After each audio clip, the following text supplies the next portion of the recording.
Okay, I just heard the chime, which means it's time to get our session started. We are recording the session, and it is just a pleasure to have all of you here today with us. I recognize many names of people who've joined us for multiple webinars in the past. Welcome again, and if you're new, welcome as well. Today, we're going to be hearing from Dr. Sharon L. Burton, who is on our faculty as well as a full-time faculty member at Embry-Riddle Aeronautical University. The interconnectedness of cybersecurity leadership, change management, and business process improvement. And I'll be introducing her in just a little bit, but let me talk about the agenda that we'll be following today. I'm going to give just a little bit of information about capital, some housekeeping. I'll introduce Dr. Burton to you. She will take the lion's share of the presentation time today. There'll be time at the end for questions and answers, and then we'll talk about the upcoming webinars and how to get a copy of the recording, slides, and certificate.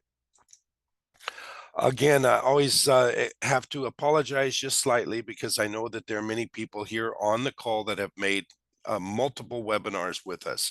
But in case there's a one or two that is not, we're Capital Technology University, founded in 1927. So we're coming up to our 100th anniversary in just 2 years.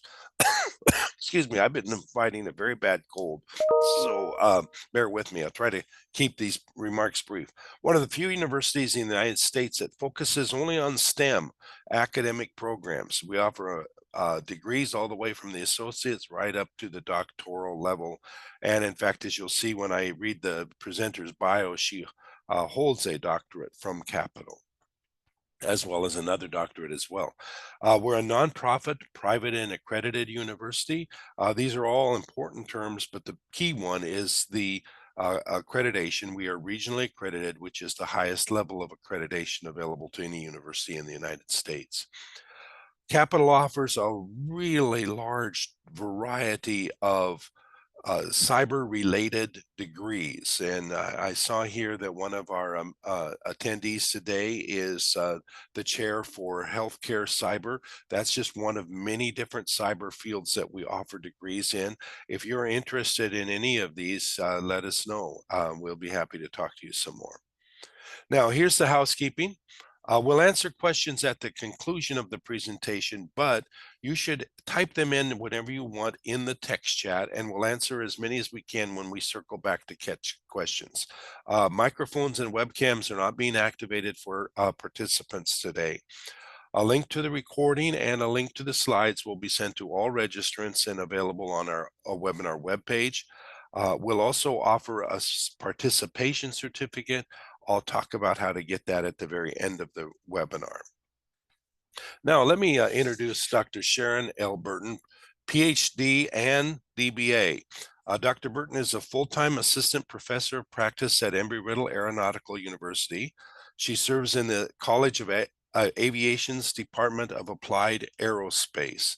She's also an adjunct professor with Capital, teaching product management, cybersecurity, and organizational change management.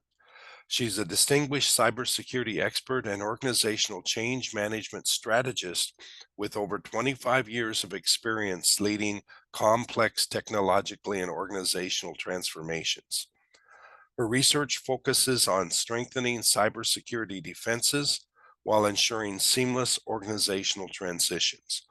This work involves developing robust cybersecurity protocols, managing risk assessment, crafting strategies to align technological advancements with organizational goals.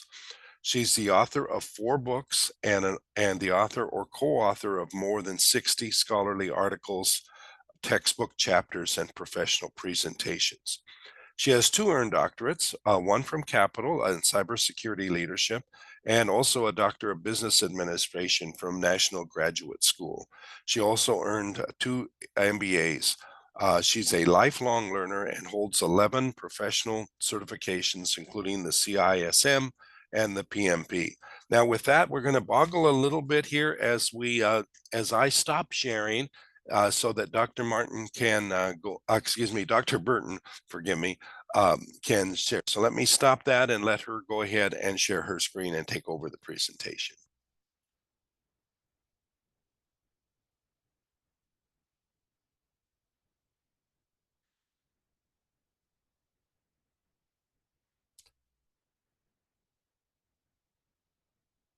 There we go. I can see it perfectly. Thank you very much. And it's over to you. Hello, everyone. I certainly appreciate you taking the time to participate in this webinar, The Interconnectedness of Cybersecurity Leadership, Change Management, and Business Process Improvement. As Mr. Gibbs said, I am Dr. Sharon L. Burton, and I'm happy to be here with you today. Um, I have done teaching and worked on numerous projects, and as time has evolved, I noticed that there was an interconnectedness of these things that were not specifically being called out. As I worked through that understanding became more apparent. So the goal of this webinar is to equip you with a comprehensive understanding and actionable strategies for integrating cybersecurity leadership, change management, and business process improvement to enhance organizational resilience and operational efficiency against cybersecurity threats. So here we have our agenda that I won't read through, but when you get a copy of the slides, you can work through that information. But the significance of this interconnectedness is an interplay between business process improvement, change management, and cybersecurity. This is crucial in today's rapidly evolving digital landscapes. So these three domains, when integrated effectively, create a resilient, adaptive, and secure organizational framework.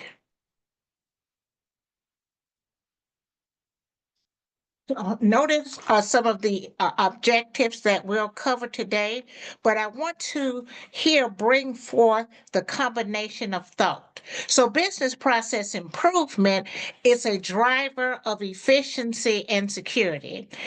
BPI focuses on optimizing workflows to enhance efficiency, reduce redundancies, and improve overall performance. In cybersecurity, BPI is vital for identifying inefficiencies and vulnerabilities in security's protocol. Lean and Six Sigma methodologies help organizations refine security processes, automate threat detection, and embed security in the development of life cycles. So, for instance, DevSecOps integrates security into its software development process, ensuring security considerations are addressed proactively rather than reactively. And working into the change management is overcoming resistance to security enhancements. So, here the change management is essential for the successful implementation of cybersecurity and business process improvement. Resilience to change, lack of communication, and inadequate training are common obstacles. Organizations that leverage structured change frameworks like an ADCAR or Carter's 8-step process can facilitate smoother transitions when adapting new cybersecurity protocols or business process improvement enhancements. So, companies like JP Morgan Chase utilize agile transformation and DevOps to manage cybersecurity changes effectively. And they speak about that on their page in 2021. Then we wrap in the cyber, a proactive leadership imperative. So here, cybersecurity must be integrated at both the change and the BPI effort to protect against evolving threats. Organizations adopting zero trust architectures, AI driven threat detection, and cloud security, they create a proactive security culture. Here is where leadership at all levels can play a key role in fostering culture, ensuring cybersecurity is not just a technical function, but a core business priority. Studies indicate that 85% of successful cyber attacks exploit human vulnerabilities, underscoring the significance of embedding security into organizational processes. So, what we see here is the need for an integrated approach. Organizations that integrate these three domains achieve several benefits. Let's talk about what those may be.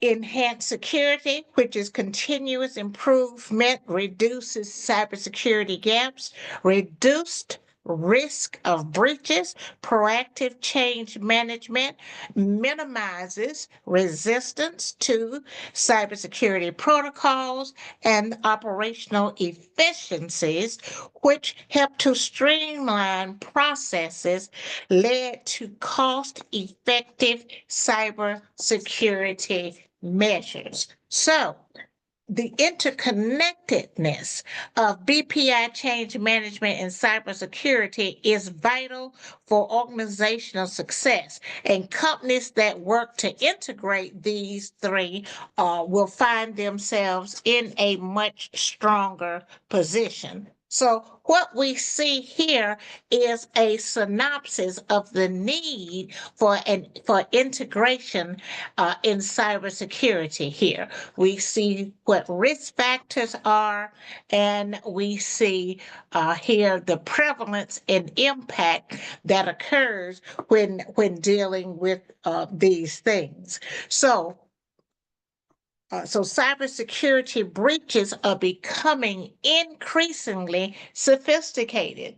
The more technology evolves, the more the hacktivists work to get themselves just as educated. So today's session will offer actionable insights on how leadership and structured processes can help organizations adapt and thrive in this overall environment here. Here, we're talking about defining proactive leadership in cybersecurity. Uh, yes, this is very significant here. And what is this leadership? This is leadership at all levels. So there must be a visionary leadership as a driver of resilience, establishing a cybersecurity first culture, and empowering teams through training and resources. And that is very significant, empowering the teams. Without empowerment, things can fall through the cracks when information needs to move forward. So, cybersecurity leadership is about creating a culture where resilience and continuous improvement are at the forefront. Next, we want to look at adapting to an evolving threat landscape.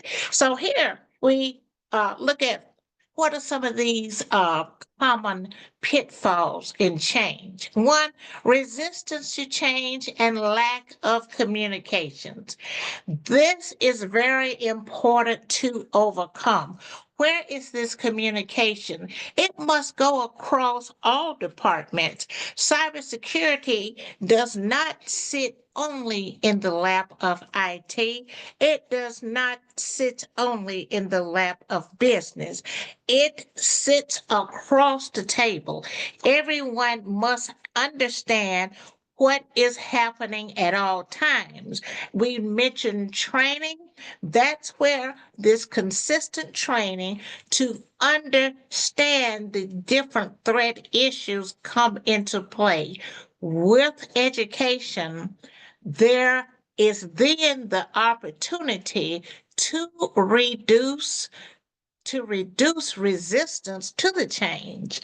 And of course, there are other key points of meetings and talking with the leadership and getting the leaders at all levels prepared so that they can work with their team members to bring them more into a prepared state.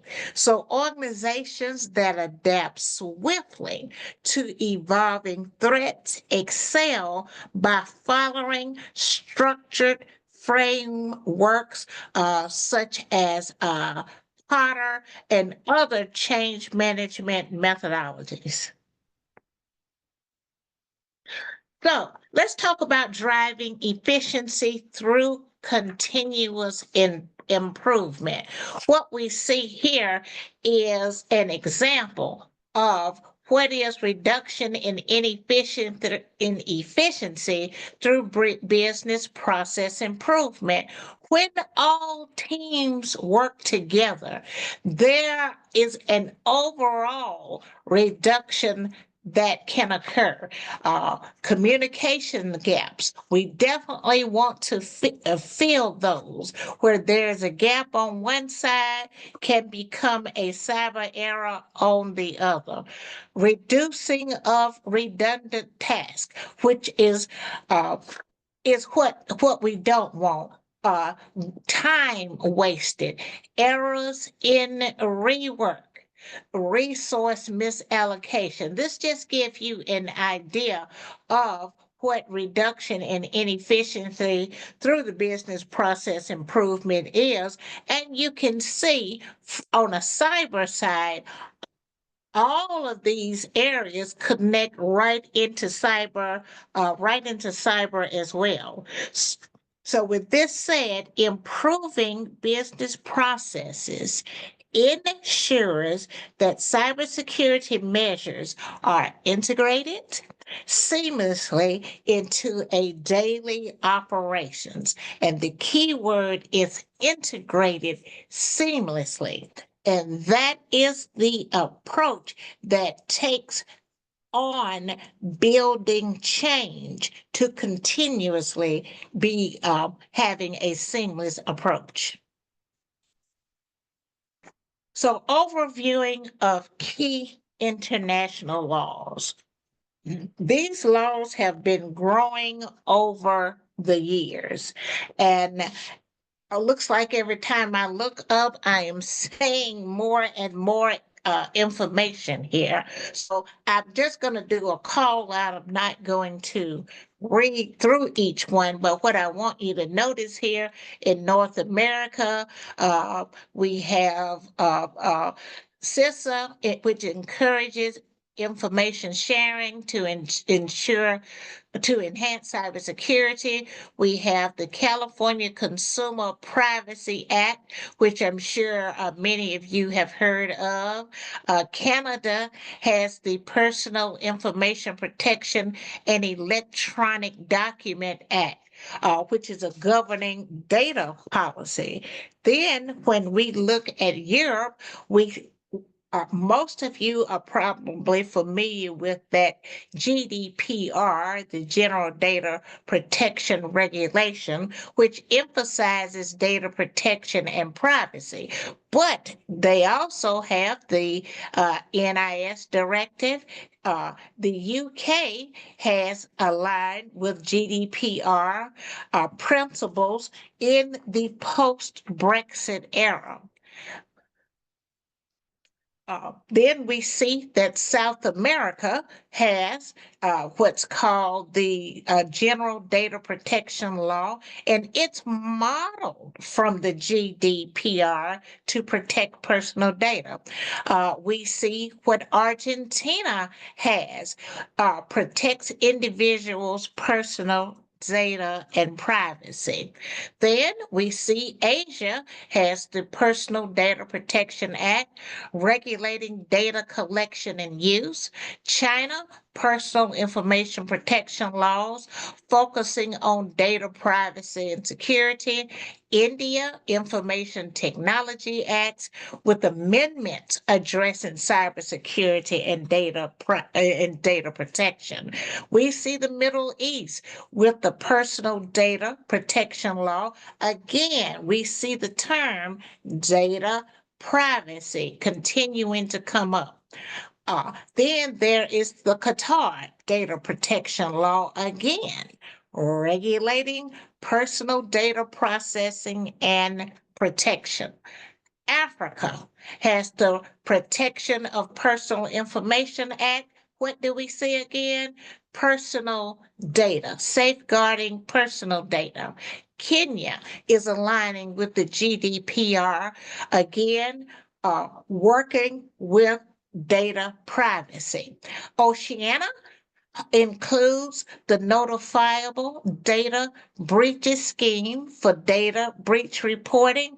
And then here is New Zealand, again, governing personal data protection and privacy. What we see is a theme that has stretched around the world that deals with the protection of data. There are so many different avenues that the hacktivists are using to get data, whether it's corporate data, whether it is personal data. But these data are being used in a way to create malfeasance. Here we stand as the wall to help as a stopgap all of these different threat actors. So I wanted to give you two examples of some organizations that I have read about on how they integrate these elements. So Microsoft, in terms of cybersecurity, they heavily invested in zero trust architecture. So AI-driven threat detection and cloud security. So their approach to cybersecurity included real-time threat intelligence. They have donated, according to their data, into the billions in order to protect data. That's the cybersecurity end. They wrapped in the change model as they worked on this approach. They use structured change frameworks. They use the ADCAR framework when rolling out their security updates and new processes across their global teams. In terms of the business process improvement, they built a continuous improvement security protocol using their SecOps, ensuring that the security is embedded in software development. So AI and automation is used to enhance security threat detection. Another example was JP Morgan Chase. And again, these companies are examples of organizations that connected these models when we talk about the interconnectedness of business process improvement, change management, and cybersecurity. JP Morgan Chase, they invested heavily in technology. There was a significant focus on cybersecurity. Well, that's key when we're talking about the safety of millions of customers' money and data. So they employed an AI-powered detection, biometric authentication, and blockchain security for financial transactions. They moved in the change management piece too. They use an agile transformation and DevOps methodologies to manage their change process. And in regard to process improvement, they rolled in a continuous process improvement methodology. That means it is continuously being looked at. What needs to change? What's new? How does that need to be brought into the fold so that we have a fully functional operation? So now let's talk about actionable insights and recommendations. Okay. So we talk about the business process improvement with the leadership, the change, and the and cybersecurity leadership. So what are the steps to success? We understand these three frameworks now, but what is it that we need to do? Actionable tips. Invest in leadership development and training. So you may say, what do you mean by that? Ensure that the leaders know the information they need to know. There is training and programs out today. Some of them are just 5-minute clips and they cover a very specific topic, but it is designed to protect information and data. Utilize adaptive change management frameworks. Continuously improve processes to align with cybersecurity priorities. This means that different departments must set time to come together to work through what does this continuous improvement look like? What is the benefit? uh, what needs to change because of the new threat that has evolved before us. We need to build a roadmap for organizational excellence. Again, you can talk about training, but until you invest in it, you're opening the doors for a hack. You're opening the doors for information to be stolen. You're opening the doors for systems to be taken over. Uh, Implement adaptive frameworks. You have to be able to use these frameworks according to your industry. You may be in the aerospace industry. You work the three in the manner that works for aerospace. If you're in a healthcare setting, you work those three in accordance to healthcare. You may be in the public sector.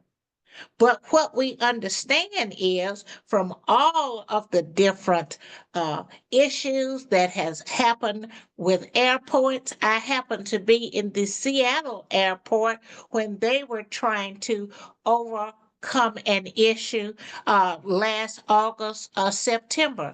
Numerous hospitals operating rooms have been shut down and the bad actors have demanded ransomware to be able to get these operating rooms back flowing again. Last year, numerous banks all of a sudden were shut down for like 3 days. Nobody could explain what happened. All of a sudden, you went to the bank, the systems were not working. I happened to go to my bank and they were still on the fourth day working through the paper system uh, to in order to keep business running. Here we understand why we always have to keep our eyes forward. There has to be a forward looking team that is ensuring that they are seeing what is happening, what is coming down the pipe. Are we ready? Is does our model have processes and steps and training that is ready for this new attack that I hear is coming across the international waves? So, with that said, we are here at the end of the presentation, and we've gone through what the three models are. I've given you some examples of companies that have implemented it. We have a group of references that you can look through. But our key takeaway is that interconnectedness is with three pillars: leadership, adaptability, and continuous improvement. So, the importance of interconnectedness helps shield the companies from all issues or most issues that can arise. We cannot say all because the smarter we get, the smarter the hacktivists get. But this journey continues with leadership and is fueled by adaptability and continuous improvement. And at this point, what questions might you have? Thank you very much, Dr. Burton. It looks like we have two questions right now. So let me encourage people to type into any questions or any comments that you have. Aslak asks, he asks actually a slightly different question, but I'm going to focus on the first part of his. He mentions that we have a lot of older people now. They tend to be more trustworthy than younger people do. They just, for some reason, when it comes to these kinds of things, what would be some good pointers if you're dealing with an elderly parent or a grandparent to ensure that they are taking their own due diligence not to open the door to hackers of their personal accounts? Well, it's interesting that you asked that question. I have been asked that question, and I have actually developed a presentation that I am going to be going around the city where I live to to deliver to our seniors and for those who just don't understand. There is a multitude of things that we have to do. We have to ensure that when we are putting systems, or our parents or aunts or uncles or cousins are putting systems in their homes, that these systems are understood. One of the key learnings that I learned is that when you're uh, putting what I call protective systems in the home, you might want to put those on a separate router. You don't want everything going through on the same router. When you are putting in these homes with the refrigerators and stoves and all that will talk to you, you have to be careful about the settings that these things are on.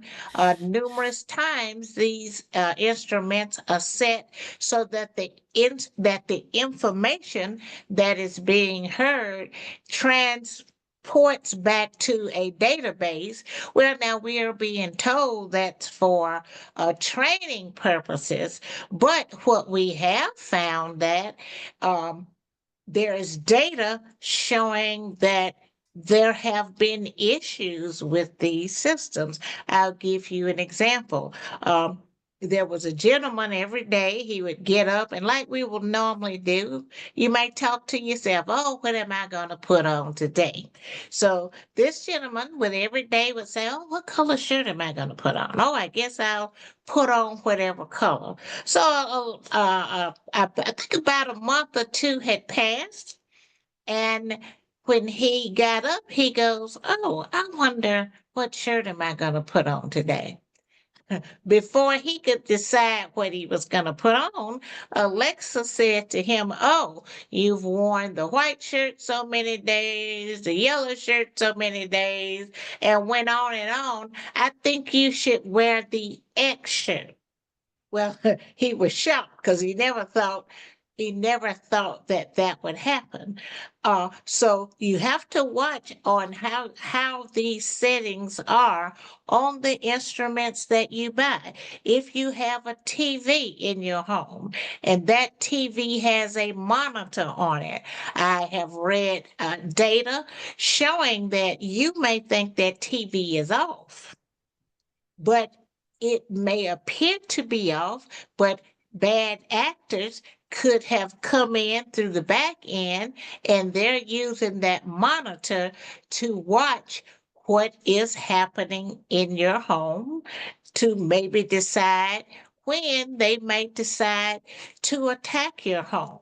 So it's all about you telling like I said, your mother, your dad, your aunt, your uncle, your cousin, the neighbor on how to remain safe, taking them to seminars such as the one that I am doing in my local area to help them understand what this new thing is that was nowhere near a thought as they were coming through the years. So it's about you protecting them, getting them to different seminars, and I would suggest going to more than one because again, it's like school. We took course after course to get our degrees, one course built on the other. So for our seniors, it's going to take the same approach. We talk, we take them to seminars, and we ensure that this information continues to build so that they know how to protect themselves. In any other piece that goes with that question?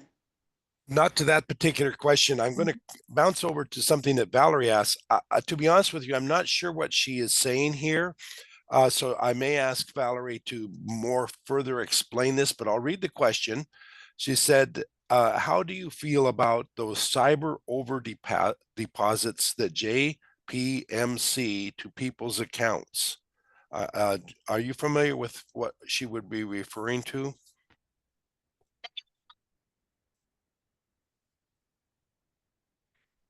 One Okay, thing that's coming to let's mind. see if I can unmute Valerie. Um, let's see, I may have Valerie, all of the let's see if I have that a capability. I may not have that. We use okay. Try it now, Valerie. See if you have It um popped up when you said that. I'm sorry if I'm being confusing. I was trying to type fast. Thank you so much for your presentation, Dr. Burton, and it's wildly insightful. I have a friend who works at JP Morgan Chase in the city, and I didn't ask her about it because it's like private information, so I can't. Um, but Josh Johnson is this comedian that I watch, and he did this whole bit on how JP Morgan was, and they do have a like a citadel of cyber people in New York and New Jersey City. But he was doing a whole bit about how people were getting like $50,000 deposits, just enormous sums of money were being deposited into their accounts, and his joke was, "Don't take it out. That's wire fraud." And I guess people were taking it out. So I was just you happen to just throw JP Morgan up there, so I thought that was interesting. To me, it's always mesmerizing how some company can be so enormous, have such powerhouse people working for them, and yet you have something that's way more. It's clearly more than an accounting error, right? So what's your take on that? What do you how do you read that? So I revisit something that I said earlier. The smarter you get, the smarter the hacktivists get. The same as we go to school, they go to school to learn how to use the information for bad. We learn how to use it for good. So they sit and plan how to get through your system. It may be through a phishing email. They actually use social media to study the behavior of people to learn about people. And once they learn who you are, they work to track you. So, for example, say if you are a a senior person in the finance department, you are a perfect person for them to start tracking and watching your habits. This is why you will see many companies tell people at certain levels, you've got to shut down your Facebook account or this account or that, because people will tend to make a mistake and say the wrong thing. This gives the cyber criminal an idea. This is a person I can get through, and I'm going to keep listening to what they're saying. I'm going to string this together, and they find a way to get an email to you that you may answer, and from there they can work through numerous types of issues. There's the whole issue today where they make an image of the CEO or the CFO, depending on what department they want to hit or take down. And they find out who the key person is, send them that information, and that information may say, oh, I need you to put $50,000 in X account, or I need you to pay these bills that are late, and the bills are never going to be $10. They're definitely going to be in the thousands of millions. Now, they may test to see if they've got a good hook. So they may start off with a few, but once they find out they got you hooked, then it gets to be more and more. So they work to figure out how to steal from you. Here's another example. I actually worked in the financial industry for 16 years. And we were amazed one day when all of a sudden the FBI converged on the city itself. I was coming back from lunch and I'm like, what are these suits doing out here? And when I got on the inside, I recognized that we realized that over the last 30 years. Did you hear the number of years? The last 30 years, there was a ring that had been planted across the city. And what they had done was, say, the parent came into the country and worked, gave birth to kids. Those kids then became the ones who were educated, put inside these banks across the entire city. Once they became of age, got jobs, they were instructed and trained to prepare to work maybe in finance or work in collections or work in cash operations. And they would then know how to move money. Now, there's examples where they might have made a mistake. You know, if it's Susie Smith, they might have put it in the wrong Susie Smith one or two times, but this has happened. They were stealing account numbers. They recreating financial avenues to steal money using the actual account number, but many times changing the name on the card or whatever the system might be. But uh, this this happened, and numerous people were arrested that day, and it was a shock to all of us to like, how could this has happened for 30 years, but it's an example of how they are always pre-thinking.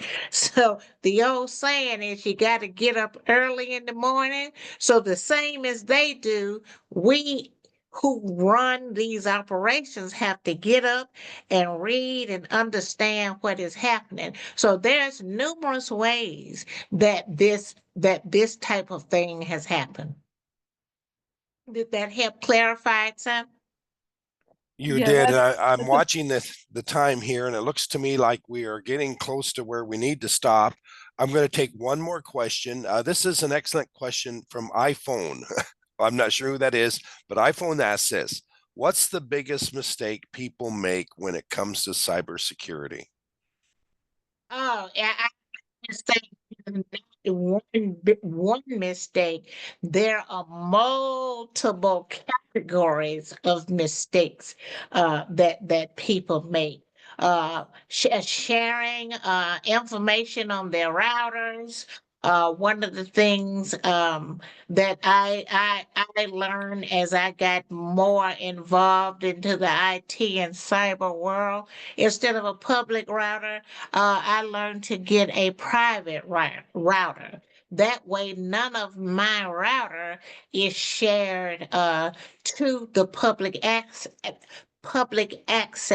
If you're catching the transit city, like the rail system, or you're in a city like a big city like New York, Washington D.C., or you're on a bus or a train that has Wi-Fi, you have to be careful on what you're putting there, because hacktivists have sniffers on these lines, and they're hoping that you're going to pay your bills while you are a captive audience on this train for 4 to 6 hours a day. They are looking for these types of mistakes to be made. Then they get your number, and then they work to find the other information they need to wipe out your account. So there's just numerous things that are out there that we have to be careful about. I mentioned about the television, but what I didn't say, if you have one with a monitor, some people put a thick black cloth over their television when they go to bed at night, or they may take a thick piece of a poster board, black poster board, and put it over that monitor. And because numerous of the monitors don't have the sliding doors that are closed, but you might want to cover that. So it's all. It depends on the category as to how careful that you would need to be. Okay, Dr. Burton, we're going to stop with that question. And by the way, that question came from Derek O'Neill. He specified that in the chat. I need Okay. you to stop sharing now so that I can resume sharing, and we'll wrap up the presentation. There we go. Okay. And it's going to temporarily look the same, but there we go. Now, um, with us today is our presenter for next month. If we had a little more time, I would have him give an overview, but I'm not going to try to do that. Next month on April 17th, we'll have the Nordic Model of Sustainability with Aslak Mover, and I encourage you to join that session.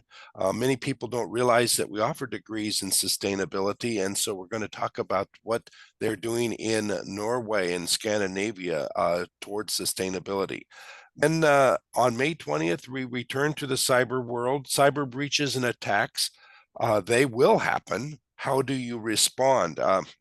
Really a continuation in some ways of this presentation. We have 3 power players that are presenting on that as part of a panel. Diane Janicek is the former head of the National Cryptological University, which is part of the NSA. Christiana Kittner and Matt Shelton both are executives in the cyber world with Google. I think that this will be a great presentation. That's coming up in May. Now, I mentioned this last month, but I want to keep this in everybody's mind. On Wednesday, actually it's Tuesday, July 16th. It just changed. Tuesday, July 16th, We will have GrayCon here on the campus of Capital Technology University. We encourage you to be involved with that. Go to graycon.org for a lot more information. I will correct this slide before I send it out so they have the right date. And now, if you would like to get a copy of the record, I'll be sending a link to the recording and the slides to everybody who registered today. But if you would like to have a certificate of completion, be happy to do that for you. All you need to do is just send in your the name that you want on the certificate, reply to an email that I'll be sending out later today, and I'll be happy to take care of that for you. I think that draws to a conclusion everything that we've had to cover today. I want to thank our presenter again. It's been a marvelous session, very fact-filled, very interesting, and obviously people have enjoyed it as well based on the comments in the text chat. So watch for that email that'll come from me. In the meanwhile, I hope all of you will have a great afternoon and a great weekend coming up here, and look forward to seeing you all next